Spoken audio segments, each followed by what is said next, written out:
Good morning students, welcome back.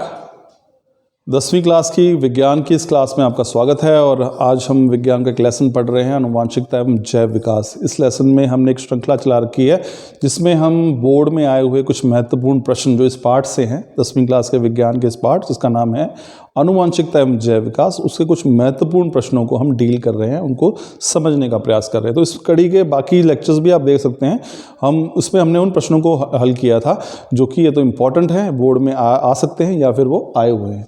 इसी कड़ी में हम आज के लेक्चर में कुछ और प्रश्नों को हल करेंगे। तो हमारे पास आज 24वां प्रश्न है। इससे पहले वाले लेक्चर्स में छोटे छोटे लेक्चर्स बनाए, हमने कई सारे प्रश्नों को हल किया है। 24वां प्रश्न देखिए क्या है, गुणसूत्र किस प्रकार विद्यमान होते हैं।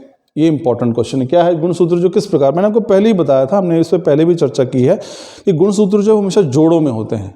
मैंने आपको बताया था कि मनुष्य के अंदर कितने जोड़े गुणसूत्र हैं, 23 जोड़े। 23 जोड़े का अर्थ हुआ 46।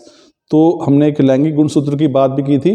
तो यहाँ भी आपसे यही प्रश्न पूछा गया है, गुणसूत्र जो है वो किस प्रकार विद्यमान। तो ध्यान रखिए, गुणसूत्र जिसको आप क्रोमोसोम्स कहते हैं वो हमेशा जोड़ों में ही होते हैं, यानी कि पेयर में होते हैं।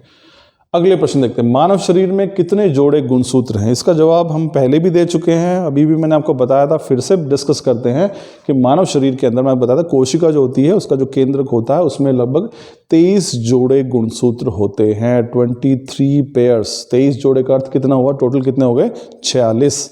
तो मनुष्य के अंदर जो है 46 या फिर 23 जोड़े जो है वो गुणसूत्र होते हैं।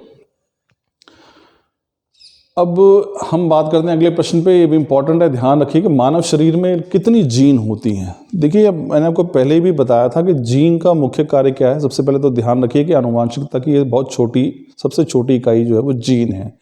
यानी कि वो जीन जो है वो वास्तव में क्या करती है, पैतृक गुणों को अगली संतति या संतान में लेकर जाती है। ये सबसे छोटी इकाई कहलाती है जीन। अब जीन का मुख्य कार्य क्या होता है, स्वरूप को तय करना, यानी कि किसी में लक्षण किस प्रकार के होंगे वो तय करना। अब हो सकता है कि आपके पिताजी लंबी हाइट के हों, आपकी माताजी जो हैं वो छोटे हाइट की हैं, लेकिन आप जो हैं आपकी हाइट भी लंबी होगी। इसका मतलब जीन आपके पास जो आया है वो प्रभावी जो है वो कहाँ से आया है, आपके पिताजी से। उनकी हाइट लंबी है तो उनका जीन जो है वो कार्य कर रहा है। अब जीन में पहले तो ये समझिए कि हर जीन के दो हमारे पास ट्रेट्स हैं जो अभिलक्षण है। यानी एक वो, जैसे कि मैं बात करूँ कि हाइट का एक जीन है, हाइट के लिए जीन का एक जोड़ा है, तो वो यानी एक जीन ऐसा है जो हाइट लंबी कर सकता है आपका। आपके शरीर में दूसरा जीन भी मौजूद है जो आपकी हाइट कम रख सकता है जब आप जन्म लेते हैं। तो जीन क्या करते हैं, किसी भी जीव के अंदर लक्षणों का जो है स्थानांतरण करते हैं, निर्धारण भी करते हैं। तो ऐसे ही कितने सारे जीन आप सोच सकते हैं। कोई लंबी हाइट के लिए है, कोई आंखों के रंग के लिए है, कोई कान के आकार के लिए है, कोई उंगलियों के आकार के लिए, कोई बालों के रंग के लिए है, किसी के जो गाल हैं उसके लिए है, कोई चिन्ह है उसके लिए है, गला लंबा है छोटा है उसके लिए है, हाथ लंबे हैं छोटे हैं उसके लिए है, अंगूठे की संरचना कैसी है, मोड़ सकते हैं नहीं मोड़ते हैं, किसी के पैर की संरचना कैसी है। ऐसे बहुत सारे लक्षण हैं जिनको जीन नियंत्रित करते हैं। तो जीन कितने होते हैं लगभग मनुष्य के अंदर, तो हम बात करेंगे ये लगभग 30,000 से लेकर 40,000 जीन जो है वो मानव के शरीर में पाए जाते हैं। तो संख्या ध्यान रखिएगा, 30,000 से 40,000 जीन हैं जो कि मनुष्य के शरीर में कार्य करते हैं। दूसरी बात, अगला प्रश्न देखिए, एक और इंपॉर्टेंट है। प्रश्न क्या है कि जीन जो है वो कहाँ पर विद्यमान होते हैं। अब ये बहुत इंपॉर्टेंट है, मैंने आपको पहले ही बताया था, अगर आपको ध्यान हो स्ट्रक्चर, तो उसमें हमारे पास क्या है, गुणसूत्र होते हैं।